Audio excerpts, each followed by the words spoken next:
We are not professing to tell you the complete story of these activities. We are professing to tell you the complete story that we know. Right. But these records that we've uncovered don't tell the story. They tell pieces of it. This is a story that has been told in bits and pieces. This is an attempt to pull most of it together. We know we don't have the full story. We do, however, have some striking new revelations and insights. The story begins here, just off the nation's front yard, the Mall. The buildings behind me were the headquarters for the World War II Office of Strategic Services. It was here that the first halting steps toward mind control began. The shaper and molder of OSS was General Wild Bill Donovan. He said of his group's work, "We may have made mistakes, but we were not afraid to try things that were never done before." In this anything-goes atmosphere, Donovan appointed this man, Stanley Lovell, a Boston industrialist, to break new ground in many scientific and technical fields. Donovan called Lovell his Dr. Moriarty, after the fiendish professor in Sherlock Holmes. Lovell liked the name and posed for this Saturday Evening Post photo. He later wrote of his OSS job that it was, quote, to stimulate the Peck's bad boy beneath the surface of every American scientist and to say to him, throw all of your normal law-abiding concepts out of the window. Here's a chance to raise merry hell. It was in this atmosphere that the search for mind control began. This bizarre man would be an active participant in that search over the next 2 decades. His name is George White, an OSS captain who had formerly been with the Bureau of Narcotics. In his diary, seen here publicly for the first time, White left a legacy of the darker side of American intelligence work. He received his early OSS training at the British-run school at Oshawa, Canada, the same school where Ian Fleming, the creator of James Bond, was trained. White referred to the school in his diaries as the Oshawa School of Mayhem and Murder. Mike Burke, former OSS colleague of White's and now president of Madison Square Garden Center. Very compelling fellow, mysterious fellow, almost mystical fellow. He was fascinating because you knew something about him, but not enough about him to really get a fix on him. He also knew a great deal about the swifter elements of society, the gamier side of life, and he was very impressive in his technical knowledge of the underworld, so to speak. He said one of our men gets beat up. He says you have to act real fast and teach these guys a lesson. Charles Siragusa, a former narcotics officer and friend of White's. He'll come around, he says, and break your kneecaps. And with that, one guy laughed, and George White always had a little Billy with him. And this one guy sort of naked. George White turned around and whapped him across the neck with it. Then he picked up a pool stick and started beating everybody up. He made his point. And he made his point. George White was not a man of understatement or subtleties. His boss at OSS, Stanley Lovell, referred to him as deadly and dedicated. In this note from White's diaries, it says, call Lovell regarding TD. TD was a rather transparent cover for Truth Drug. George White worked with the Truth Drug Committee here at St. Elizabeth's Hospital in the nation's capital. They experimented with mescaline, scopolamine, and marijuana on unwitting victims. The committee soon learned there was no easy panacea, no truth drug at this stage. But White and later colleagues would not stop trying. The goal remained the same. As this 1952 CIA memo says, the aim is controlling an individual to the point where he will do our bidding against his will, and even against such fundamental laws of nature as self-preservation. But it was a discovery here in Basel, Switzerland, at Sandoz Laboratories by Dr. Albert Hoffman that led the intelligence agencies of America to believe that they had found the panacea.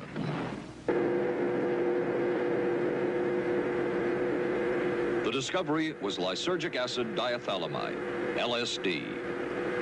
The film that you see is considered by many experts to be the closest illustration of the effects of a hallucinogenic.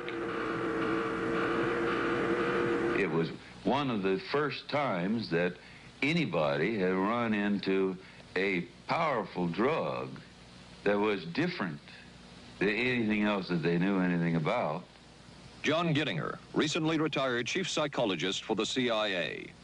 This is the first time Gittinger has been interviewed publicly. We could disable a whole city by putting a very small amount on a water supply.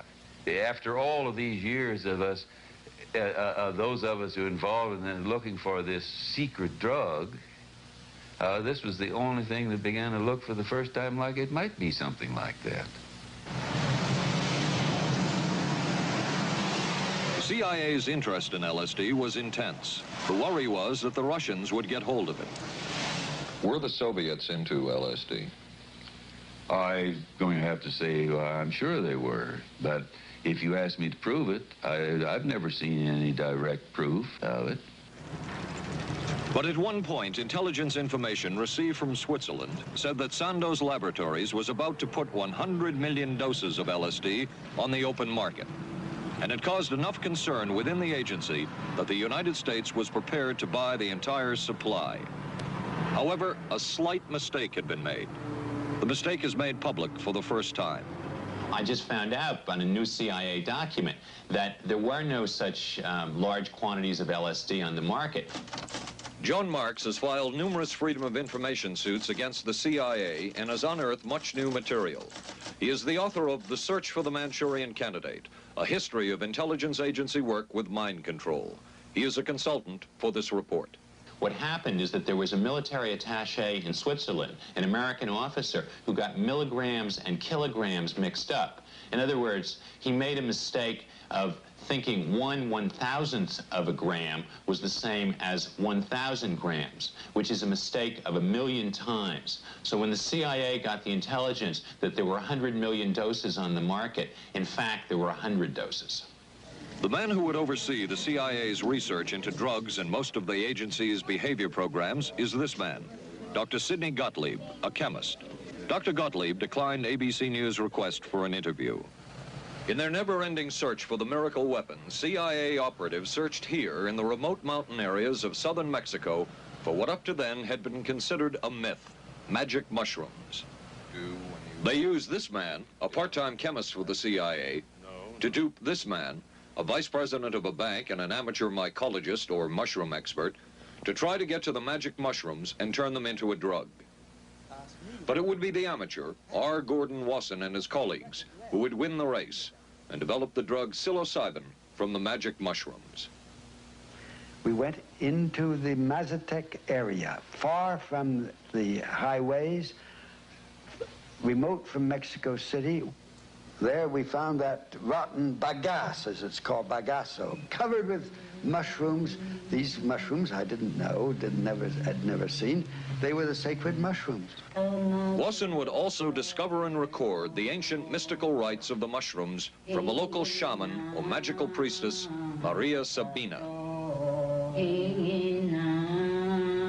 And we were seeing incredible sights.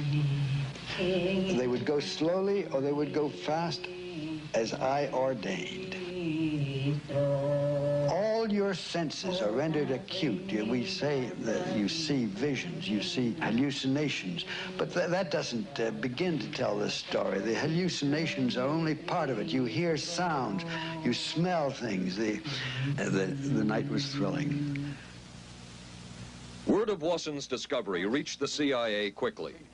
Dr. James Moore, a University of Delaware chemist, secretly served the CIA preparing deadly chemicals on short notice. Moore was instructed to get close to Wasson and accompany him on another trip to Mexico to get the magic mushrooms. Internal documents show the CIA felt a drug derived from the mushrooms could remain an agency secret. What in the world were they looking for with the magic mushrooms? I think the best answer to that is that they were looking for fundamental information on compounds that would be capable of causing changes in behavior, changes in mental attitude. Did you ever consider what would have happened if any of these substances were given to, say, unwitting people? Oh, I don't remember having considered that specifically. What if you, I trust perhaps you've thought about it. Well, I haven't worried about it. Your question again, what would I have thought had I known that Any of these substances would would have been given to unwitting persons. You mean a hostile agent of another government? No, I mean think that was probably one of the things they had in mind. I mean testing it out on an American citizen. I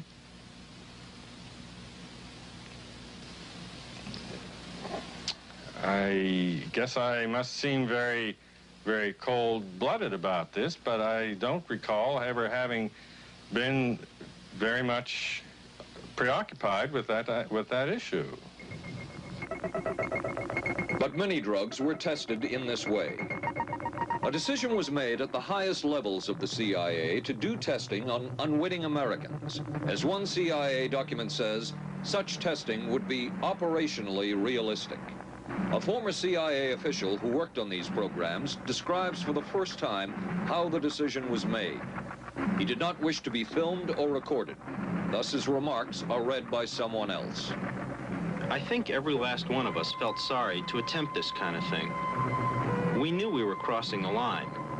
Every decent kid knows he shouldn't steal, but he does it sometimes. We knew damn well we didn't want anyone else to know what we were doing. The decision was made to do testing on unwitting victims. It was decided they should be on the fringes of society because they were most vulnerable. It was the borderline underworld, prostitutes, drug addicts, and other small-timers who would be powerless to seek any kind of revenge in case they found out. And as their predecessors had a decade earlier, the CIA turned to George White for help. White was now a high-ranking narcotics official, and by this time, the stories about George White were legendary. So the waiter says, "You may I help you, monsieur?" And George White was busy talking with me.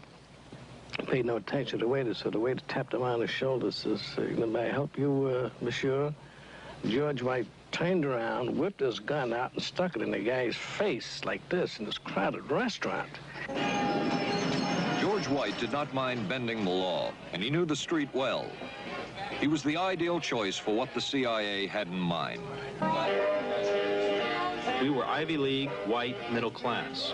We were naive, totally naive about this, and he felt pretty expert. He knew the whores, the pimps, the people who brought in the drugs. White set up so-called safe houses for the CIA in New York, here in Greenwich Village, and later in San Francisco, in this hotel, and in an apartment atop Telegraph Hill with a commanding view of San Francisco Bay. While the existence of these safe houses was disclosed last year, details of what took place within them has not been told. A former CIA official who worked in the safe houses reveals that they were used not only for drug testing, but to study sexual behavior and how it could be used to manipulate people. We did quite a study of prostitutes and their behavior. How do you take a woman who is willing to use her body to get money out of a guy to get him to talk about things which are much more important, like state secrets? We learned a lot about human nature in the bedroom. We started to pick up knowledge that could be used in operations. There would be victims in all of this, but as the agency knew, they couldn't fight back. Some entries from George White's diaries. Clarice gets horrors. Janet, sky high. As one agency memo says, we have no answer to the moral question. The safe houses were not the only testing grounds. Millions of dollars would be spent on LSD research at universities throughout the country. And word would begin to spread on campus about this so-called mind-blowing drug. And suddenly, there was the counterculture of the 60s. I give the CIA a total credit for sponsoring and initiating the entire consciousness movement, counterculture events of the 1960s. Dr. Timothy Leary, the 1960s Johnny Appleseed of LSD. The CIA funded and supported and encouraged hundreds of young psychiatrists to experiment with this drug. The fallout from that was that the young psychologists began taking it themselves, discovering that it was an intelligence-enhancing, consciousness-raising experience. I know that some of the studies in which the CIA had supported, used as subjects people who later became strong proselytizers of LSD. So, in that sense, yes, I think it did sustain the perpetuation of the use of the drug. And it's rather ironic, isn't it? The counter case that I would make in relationship to that is to remember that the people who were doing the research were people who would be doing the research regardless of who was the sponsor. I don't think anybody working in that time in the remotest ever thought that it would blow up into the kind of thing that it did.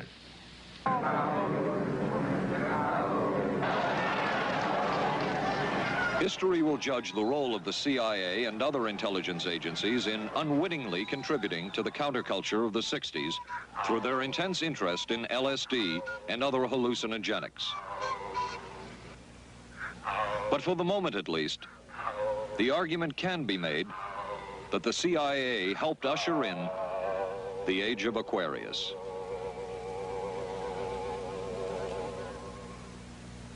Covering a span of history such as we are in this report, one can get sidetracked by the so-called glamour and mystery of espionage work or by the exotic qualities of some drugs. But what you can't lose sight of is what all of this would mean in terms of individual human beings. There would be deaths, there would be long-lasting and harmful effects. The best-known case is that of this man, Frank Olson, a chemist employed by the Army Chemical Corps, who in 1953 was slipped LSD unknowingly at a meeting with CIA officials. Shortly after that, Olson went into severe depression. He ended his life at this New York hotel by diving through a shaded closed window in his 10th floor room. Frank Olson was the first known fatality in the CIA's LSD program. Olson left behind a widow, Alice, and 3 children, but it would be years before they learned the real story of his death. Shortly after his suicide, Alice Olson was visited by Dr. Sidney Gottlieb, the man who had administered the drug, and by Robert Lashbrook, his deputy, who was the last person with Frank Olson the night of his death. It was probably to check me out and see whether I was handling myself and handling the situation, whether I was hysterical. And I'm sure they left the house feeling ever so much better because I had been gracious and hospitable to them, so that I must have played right into their hand and made them feel fine. 23 years later, how did you feel about that meeting? My anger was unbelievable at how I had been duped for this length of time, and the anguish which was unnecessary. Anyone who knew during all of those years never told Alice Olson the real story of her husband's death. She would discover it by accident more than 2 decades later. In essence, it was a 22-year-long cover-up. Lyman Kirkpatrick was Inspector General of the CIA at the time of Frank Olson's death. But had not the Olson case occurred within the secret confines of the CIA, would not this case have been a prosecutable case? Perhaps manslaughter? I would think definitely prosecutable, and certainly from the point of view of of Mr. Olson, why it should probably have been actionable. Frank Olson's suicide slowed down the CIA's testing of LSD and other drugs, but only momentarily. The CIA was not the only government agency interested in the possibilities LSD and other drugs presented for mind control. The Army Chemical Corps first started working with the CIA and then branched off on its own. It too tested drugs on unwitting victims, and a death would result. The case of this man, Harold Blower, a tennis pro, seen here with his daughter Elizabeth, is well known. In 1953, Blower was a private patient at the New York State Psychiatric Institute. He was given 5 injections of a mescaline derivative that was being tested secretly for the Army Chemical Corps. With the 5th injection, Harold Blower died. As with the Olson case, a 22-year cover-up followed, until finally the Army admitted the real details of Blower's death. Since the initial news stories of Harold Blower's death, close to 5,000 documents, previously classified, have been released by the Army and obtained by ABC News. They provide valuable insight into Army activities at the time of Blower's death and where the Army went from there with their own drug testing program. From a previously classified deposition of Dr. James Cattell, who administered the mescaline derivative, on the purpose of the drug testing, to produce symptoms similar to those that you see in schizophrenia, on how much the patient knew about all this. We didn't delineate all the possibilities of what might happen because then you contaminate your experiment. Cattell then relates that he never even knew what drug he had given Harold Blauer because of the secrecy of the Army experiments. We didn't know whether it was dog piss. This was secret. This was a secret. We weren't in on it. We asked Blauer's daughter Elizabeth for her reaction. What? How can anybody react to that? I mean, that is so far from what you'd expect from a human being, never mind a doctor, never mind a professional specialist who's supposed to care about people's minds. It's unbelievable. A suit filed by Elizabeth Barrett against the Army Chemical Corps is now pending in federal court. Other Army experiments continued on mental patients around the country. Work done at the Tulane Medical Center in New Orleans involved several drugs, hallucinogenics, and electrodes implanted in the brain. The chief researcher was Dr. Russell Monroe, now head of the psychiatry department at the University of Maryland. These are various progress reports written by Dr. Monroe and recently obtained by ABC News. From one of the progress reports, a report of a woman who had electrodes implanted in the brain and was then given LSD and other drugs. She became agitated, cried, lapsed into a trance-like state.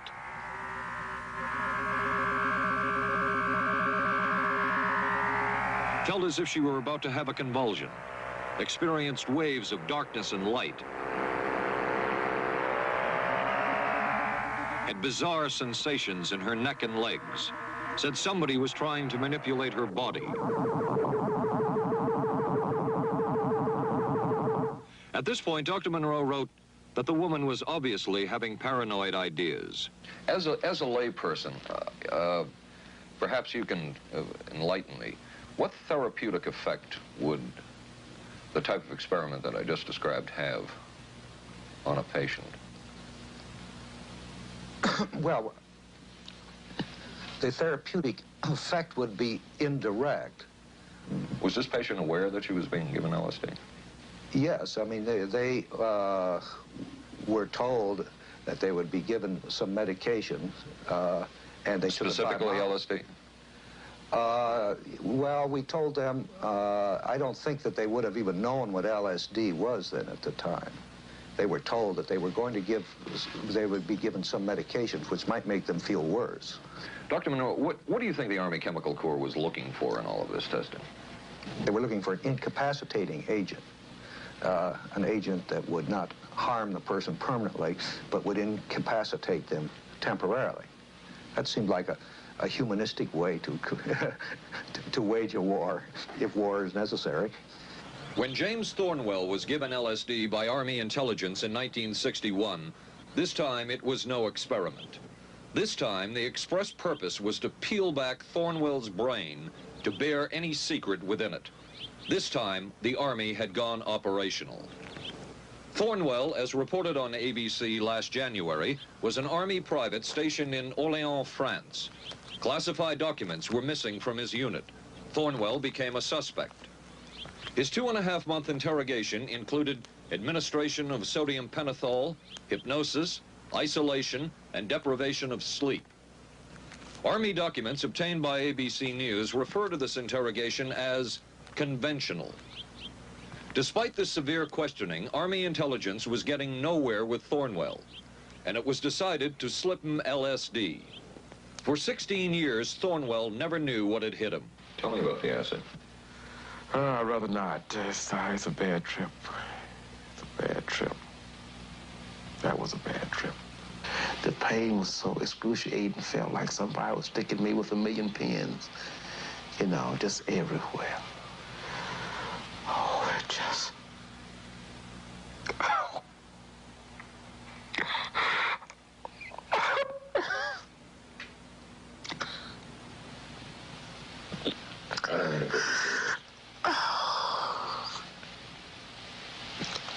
You want to stop for me?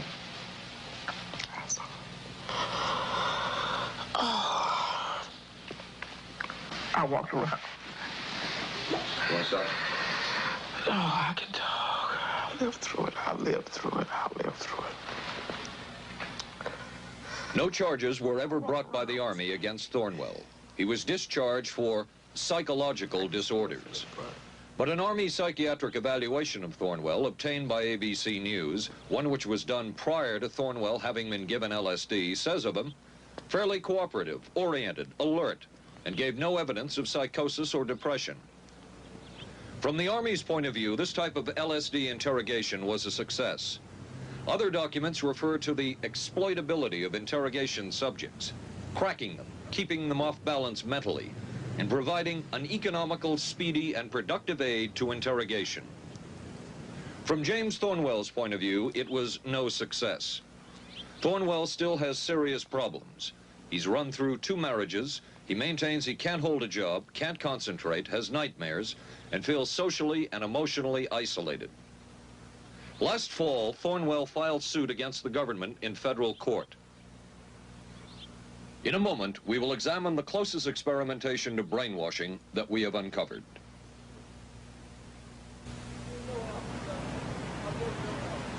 By far, the most chilling experiments we have uncovered took place at this Gothic estate called Ravens Crag, halfway up Mount Royal in Montreal. It houses the Allen Memorial Institute of Psychiatry of McGill University. It was here that the CIA funded a series of experiments, severe experiments. The work was done by the Institute's then director, Dr. Ewan Cameron. It is the closest experimentation to brainwashing yet disclosed. His work, unprecedented in psychiatry, consisted of 3 areas which he called sleep therapy, psychic driving, and the ultimate depatterning. Dr. Maurice Dongier, current head of the Allen Memorial Institute. In his psychic driving, so-called type of therapy, he would give the patient intensive electric treatment in order to make the patient regress deeply, become forgetful, and then he would attempt to implant new ideas in the mind of the patient. Now, to a layman, it would appear that Dr. Cameron was trying to take the slate and wipe it clean, the slate being the mind. In other words, brainwashing. Exactly, that's a very good comparison. Brainwashing. Yes, right. Val Orlico of Winnipeg, Canada, the wife of a member of the Canadian Parliament, was a patient of Dr. Cameron's. She entered the Allen Memorial Institute because of severe depression.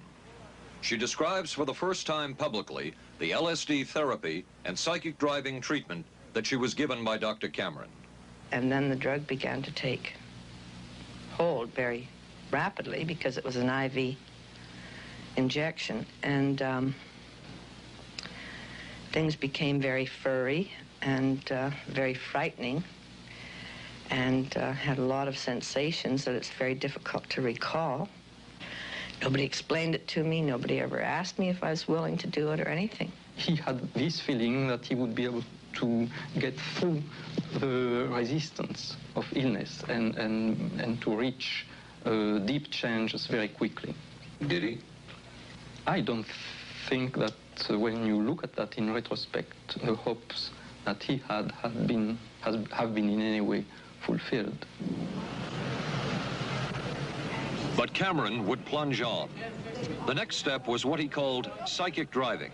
This involved almost endless tape-recorded messages and more drugs for the patient. Cameron wrote that this was the way to make direct controlled changes in personality. I thought this was the coldest and most impersonal treatment that anybody could give to anybody in the world.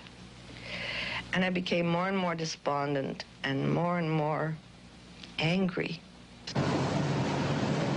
I just became so despondent that I thought I can't live like this any longer. And I thought I would just go out and throw myself underneath the cars on McGregor. I stood on the curb of that street and I stood there and I thought, okay, go. Okay, go. And then I thought, what if you're not killed?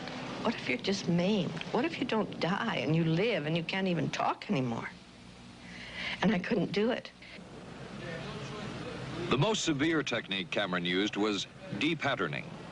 He described it as breaking up the existing patterns of behavior by means of intensive electroshock therapy with prolonged periods of sleep.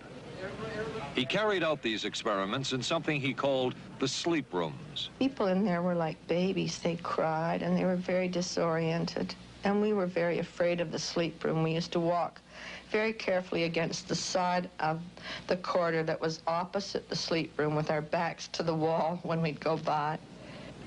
Cameron used this combined sleep electroshock treatment on patients as long as 30 days. One patient he kept asleep for 65 days. Cameron retired, and his successor, Dr. Robert Cleghorn, ordered a follow-up study on the patients treated with Cameron's de-patterning method. It showed that it was no more beneficial in its result than the use of more conservative methods. But the follow-up study showed that 60% of those who had been de-patterned still had amnesia for periods of anywhere from 6 months to 10 years. That's quite a memory loss, isn't it? That is a memory loss. Indeed it is. It's more, I think, more than desirable. In retrospect, does Dr. Cameron's experimentation and his treatment appear harsh? I would say yes. I mean, this forceful type of approach that I was describing to you is definitely, it can be said that it's harsh. I wouldn't call it harsh. I would say it was harder on the staff than it was on the patients, because these people had to be fed and they had to be cared for and they had to be given sufficient fluid and food and toileted and so on and so forth. It was a very difficult thing for the staff to follow these patients properly and see that they did well. Well, I'm glad he was concerned for the staff. But damn it all, I wouldn't. I could have maybe had a different kind of life. And that makes me angry and sad, and I don't know how to explain how I feel, really. I'm just... How did you feel when you learned that Dr. Cameron's experimentation was financed by the CIA? Well, I thought... Oh, I can't even use the word that I thought, because I thought, that bastard. And he was too smart. He knew who he was working for. And, excuse me, but I just, I just can't, sometimes I can't believe it, and yet I know it's true. If you had the opportunity to say something to the people at the Central Intelligence Agency who financed this study, what would you say? I realize the CIA is a very important organization and they have a very important job to do. But God, it surely doesn't have to be done on people who are totally incapable of knowing what's happening or having any defense against it. And I can't imagine the mentality of people who would do this. I just can't. As for Dr. Cameron, he died in 1966 while mountain climbing. A colleague wrote of Cameron, "For him, the ends justified the means. And when one is dealing with the waste of human potential, it is easy to adopt this stance." Dr. Cameron seemed ideally suited for what the CIA had in mind. It was the Cold War, and especially the trial of Joseph Cardinal Mindszenty, who was forced to testify in a Hungarian court that he was a spy. And then later, the Korean War, with the coerced and mainly fraudulent confessions of American servicemen. My germination took place on the... That would spark intense interest in intelligence circles about brainwashing. The CIA secretly commissioned a study of communist brainwashing methods at the Cornell University Medical Center. A leader of that study was Dr. Lawrence Hinkle. He explains first the Russian method of controlling and breaking a person. Absolutely isolated from everyone else, with one man whose job it is to get you to write the extent to which you are a criminal. In this setting, you can get people to do most anything, do you see? because you don't have to lay a hand on them. And by the time you get through and you go up before the judge, the fellow says, were you a spy? He says, yes, I was a spy. The Chinese never really had this kind of a state police system. They would get him in, and all this fellow does is ask you to write, rewrite, and talk to him about your whole life. He graduated from pilot training in 1949. While the purpose of the study was to find out about communist brainwashing techniques, CIA documents show that the agency was interested in developing mind control methods of its own to precondition and control Chinese living in this country to be sent back to their homeland as CIA agents. What do you think they were looking for? Well, I think they weren't looking for agents or anything like that. Yet the agency's perception of the work you were doing, in CIA documents we have examined, it says that the project that was being done here, they intended to use everything learned about the new agents to induce them to, quote, to perform acts of a complex, purposeful nature. Yeah, but that was never done. The effects of which may be out of keeping with the individual's previous behavior. That sort of thing was never done. Those people were not, that was, when they first came here, the first people they sent up to see us, you see, were operational type people from the CIA with some rather wild ideas. Okay, this is their perception of it, if I could just continue. No, it wasn't their perception of it either. No, it wasn't. Dangerous to his being, contrary to any previous consciously expressed intentions and interests, contrary to the good of the individual, and subversive to the goals for which he is consciously working. I understand all this talk. But the situation was, you see, those things were never done because of wise people on both sides. We were not able to do this nor interested in it. They were, though. Some of the low-level people were, but the high-level people were not, to tell you the truth. But documents clearly show that the CIA was attempting to develop agents over whom they had as much control as possible. Agents who would perform tasks contrary to their own good. Normally conditioned American who's been trained to kill and then to have no memory of having killed. His brain has not only been washed, as they say, it has been dry cleaned. Is a Manchurian candidate, controlled by others to do things against his will, possible? It was a remarkable film because, as far as I'm concerned, it made something totally impossible seem absolutely credible. I would say the answer is yes, but there are many qualifications to that. Dr. Milton Klein, a psychologist, a clinical and experimental hypnotist, and unpaid consultant to the CIA.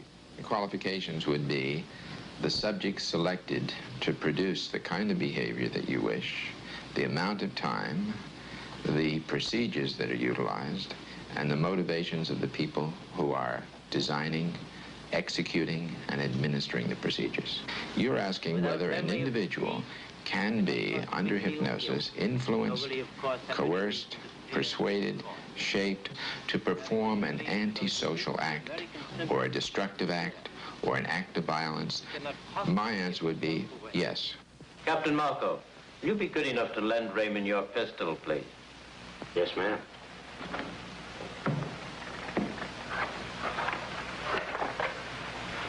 Thanks, Ben. Sure, kid. Shoot Bobby, Raymond. Through the forehead. Yes, ma'am.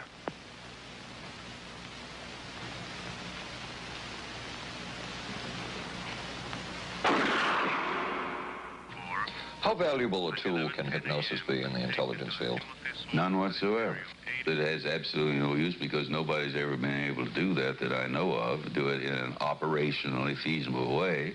I'm not in any way saying that hypnosis doesn't take place. I'm not saying there's nothing to it.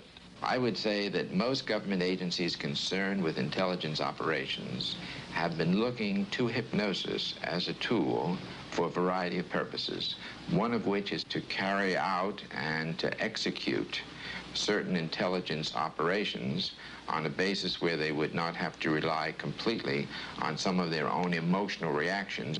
Actually, would that entail murder? It could, if you consider that an act of killing someone under circumstances of war is murder.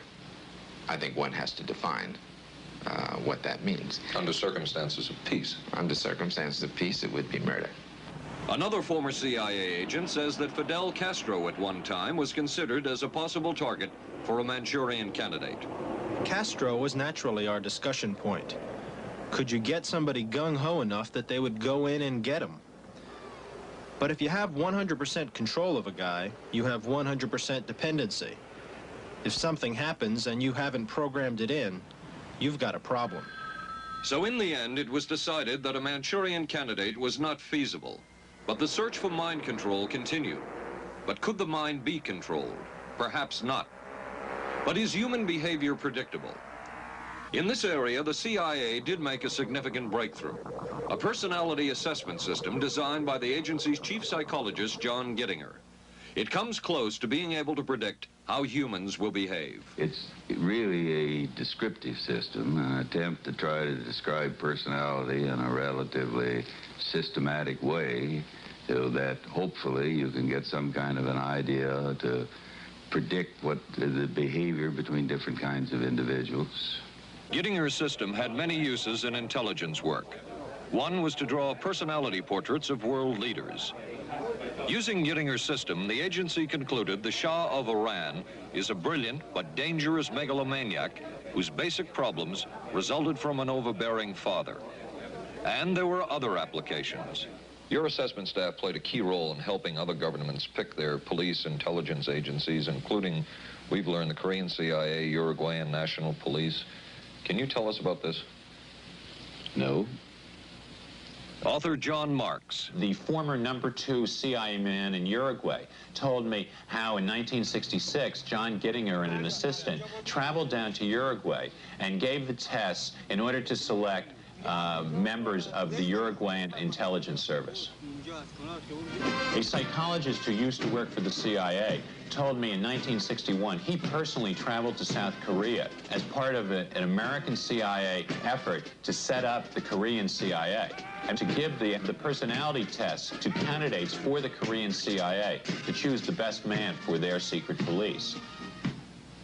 But one of the basic functions of Gittinger's system was finding the vulnerabilities of an agent, a double agent, or a potential agent. In its applicability to intelligence work, isn't the PAS system looking for a person's soft spot? Well, of course, the answer to that is yes, but I hasten to say soft spot. This is what I consider a negative word. Of the hundreds of behavioral projects undertaken by the CIA, Gittinger's appears to have been one of the more successful and more conventional. Other experiments were not as conventional. Neurophysicist Dr. Jose Delgado was financed by the Office of Naval Research. In this experiment, the bull is sedated. Electrodes are implanted in its brain. Delgado transmits an electronic impulse to the center of the bull's brain. Delgado has remote control of the animal. Recently released CIA documents refer to the feasibility of remote control of animals and that special investigations will be conducted toward the application of selected elements of these techniques to man.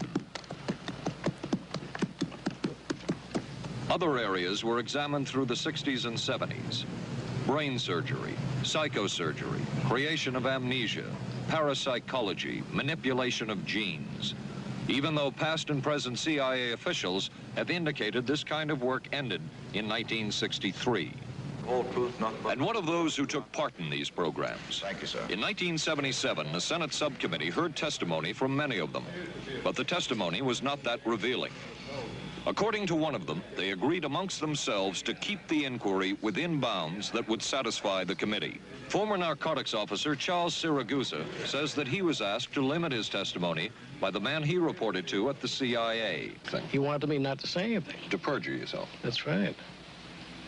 Well, either that, I'd have to perjure myself or take the Fifth Amendment. And I'm not about to take the Fifth Amendment for anybody. Okay. Former CIA chemist Robert Lashbrook testified he had no first-hand knowledge of the agency-run safe houses when, in fact, he supervised one of them. And according to George White's diaries, was at a safe house when White conducted what he called an LSD surprise experiment. Dr. Sidney Gottlieb, whom we recently filmed near his California home, oversaw many of the CIA behavioral programs. He retired in 1973 and destroyed the records of this work. In sort of a valedictory letter, Dr. Gottlieb wrote that he and his colleagues had been able to maintain contact with the leading edge of developments in the field of biological and chemical control of human behavior. Dr. Gottlieb also testified before the Senate subcommittee, but from an anteroom where he could not be filmed because of what his lawyer termed health and cardiac problems. Dr. Gottlieb declined ABC News' request for an interview. And what of George White, the man who helped the agency in so many of its programs? He would retire here to Stinson Beach, California. And shortly before his death, he wrote to his boss at the CIA, Dr. Sidney Gottlieb, and summed up his career by saying, "It was fun, fun, fun. Where else could a red-blooded American boy lie, kill, and cheat, steal, deceive, rape, and pillage with the sanction and blessing of the All-Highest?" Has mind control been achieved? From all of the available evidence, it appears doubtful. The human will has prevailed up to this point.